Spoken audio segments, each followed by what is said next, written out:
Tomoder. Di materi kali ini aku akan bahas tentang disonansi dari pelanggan. Jadi gimana sih cara perusahaan tuh bisa menangani disonansi dari pelanggan? Jadi disonansi sendiri menurut Baron dan Byron dalam jurnal Ecopsy volume 6 nomor 1 2019, disonansi dalam tanda kurung kognitif merupakan suatu keadaan yang tidak menyenangkan dan terjadi ketika individu menyadari telah memiliki beberapa sikap yang tidak konsisten dengan tingkah lakunya. Nah, dalam hal ini dirujukan pada kondisi di mana pelanggan itu merasakan ketidaknyamanan mengenai produk maupun layanan dari perusahaan. Contoh simpelnya nih, misal kita pergi ke restoran langganan, pasti ada kalanya kalian tuh merasa kok hari ini rasanya agak hambar ya, kok hari ini rasanya agak pedes, nggak kayak biasanya gitu. Atau mungkin kadang kan ada beberapa yang ya kalau lagi nggak beruntung kena rambut, atau mungkin bagi beberapa orang ya udahlah mau negur tapi udah capek duluan kayak aku. Tapi beberapa orang yang lain itu kalau merasa nggak baik pelayanannya, merasa harus diperingati.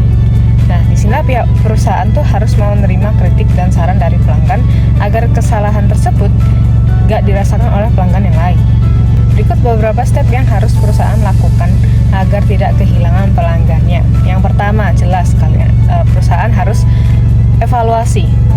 Mungkin evaluasi dari pelayanannya atau kualitas barangnya atau kritik yang diterima perusahaan. Jadi harus dievaluasi, oh yang salah tuh apa sih, apa yang perlu diperbaiki. Kedua, ada penambahan, kayak misalnya inovasi dari barang ataupun pelayanannya. Mungkin nilai dari barang tersebut bisa ditambah, atau mungkin penambahan dari segi pelayanan seperti pemberian goods, hadiah, merchandise, dan lain-lainnya. Dengan harapan pelanggan itu bisa lunak dan dapat merasa, oh perusahaan ini tuh masih care sama pelanggannya, masih dilayani dan mau memperbaiki kesalahannya, dan masih berupaya untuk mempertahankan pelanggan. Yang terakhir ada penekanan. Kadang ada kalanya perusahaan tuh nggak bisa menuruti keinginan satu orang pelanggan. Jadi ya kalau perusahaan nilai pelanggannya A ini, yang A ini bisa digantikan dengan pelanggan lain, mau nggak mau perusahaan harus melepas pelanggan tersebut.